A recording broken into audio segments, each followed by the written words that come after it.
They tell us to be afraid of the monsters and menaces that they fabricated themselves. They create a crisis or an event which threatens us physically. They say in order to let them protect us from these threats, we have to give them complete access to our lives, 100% surveillance. Nothing is safe. Nothing is private. Anonymity is a relic of the past. People are willing to give up huge chunks of their freedom in order to feel the illusion of safety. And if the people weren't willing to accept it, the government would just do it anyway.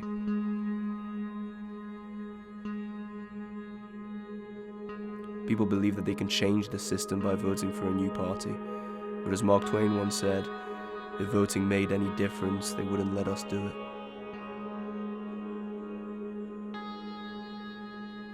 It's just another cog on another wheel of the machine that keeps on turning regardless. The people who think they're protesting and fighting back are only feeding it further. Beyond the dark screen is the invisible hand guiding your mouse and feeding you lies. You have no power. I am writing this as a former employee for Huntington's Financial. Enclosed in this letter is evidence I have uncovered, detailing how they have been funding war crimes for decades. I hope that by sending this to your newspaper, we can put a stop to it together. Ed.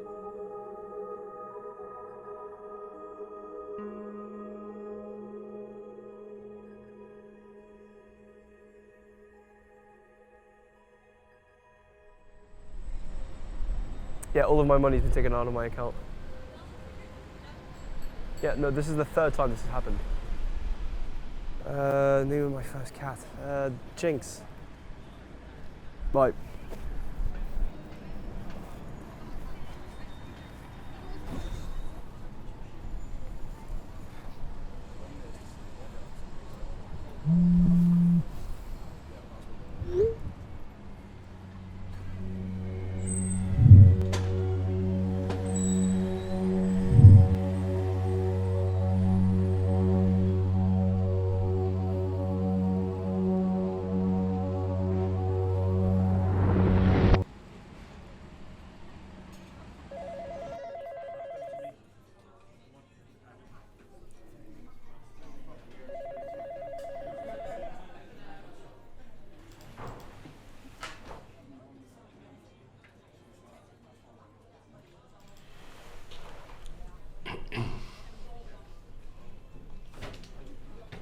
Edward, isn't it? Oh, just Ed. That's fine. Expect you know who I am. No, I'm sorry. Of course not.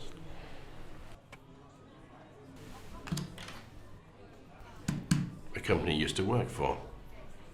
In the IT department, I believe. Yeah, that's right. It seems that during your employment with us, certain confidential information went missing.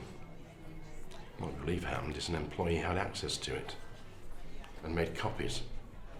So, we're going to pursue every lead we can to find out who this person is and what they know. Oh, I see. No one really springs to mind off the top of my head. I only really worked there for a couple of months, so I don't know. But if I remember anything, I'll be sure to let you know. You see, all we're really interested in is who they've shared this information with. If it was just circling the internet as some random conspiracy theory, we'd know about it by now. But if, for example, this individual had gone to the papers, well, we do everything in our power to make sure they never worked again. Well, like I said, if I remember anything, I'll be sure to let you know. I've really got a lot of work to do and I should be getting on now, so... Oh, there is just one more thing.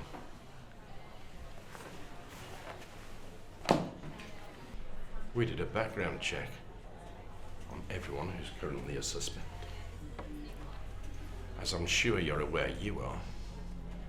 And after a little digging around, We found out about your endeavors on the dark web.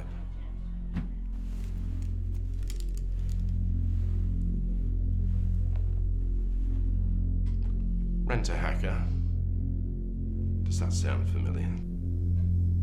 Don't know what you're talking about. No? Well, for just £50, you'll mess with someone in small ways. Having access to their social media accounts and their emails and what have you. For just £100, you can get hold of their passwords and even their bank details, which could really hurt someone, couldn't it? And finally, for only £500, you plant illegal materials, such as child pornography, on their computer and inform the police, effectively destroying their life. I never actually did that, though. Of course you didn't. Because you have no idea about what I'm talking about, do you?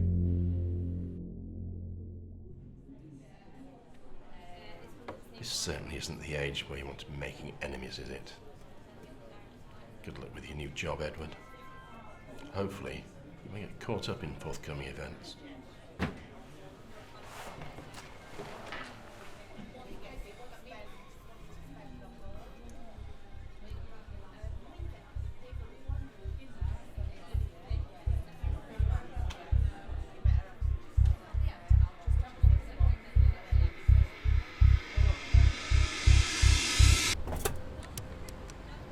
Susan.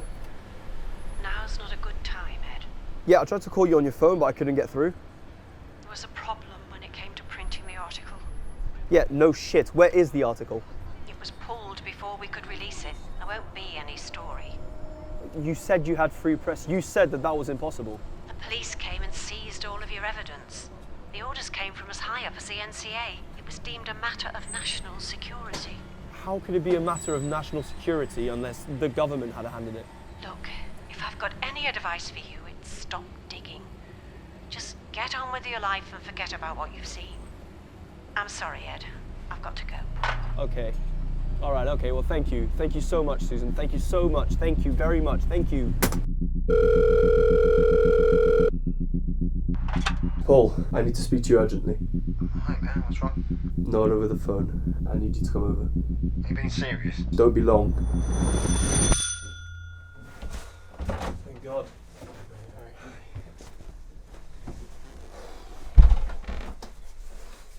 Oh, leave your phone by the door. What? Your phone. Just leave it by the door. Oh, you listen up. You're getting paranoid. There's no way they can know about it. Marcus fucking Hunter came into my office and threatened me. Did you mention mine? No. No, he knows about Rent-A-Hacker. There's no way you can know about that. Covered our tracks perfect. Fuck off, covered our tracks. You know better than anyone there's no such thing as fucking hiding in this world. Think about it for a minute. They wanted you dead or in prison. Don't you think they'd have done it by now? What they're trying to do is exactly this. They're trying to scare you. So you learned about his schemes overseas. They just feel backed into a corner. And Marcus and his team, they're just harmless little pussycats, right? They can't do shit. So relax. Just sort your shit out. Guaranteed, mate, in a few weeks this will all just blow over. Honestly.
people watched it the world heavyweight title fight between Anthony Joshua and Vladimir Klitschko.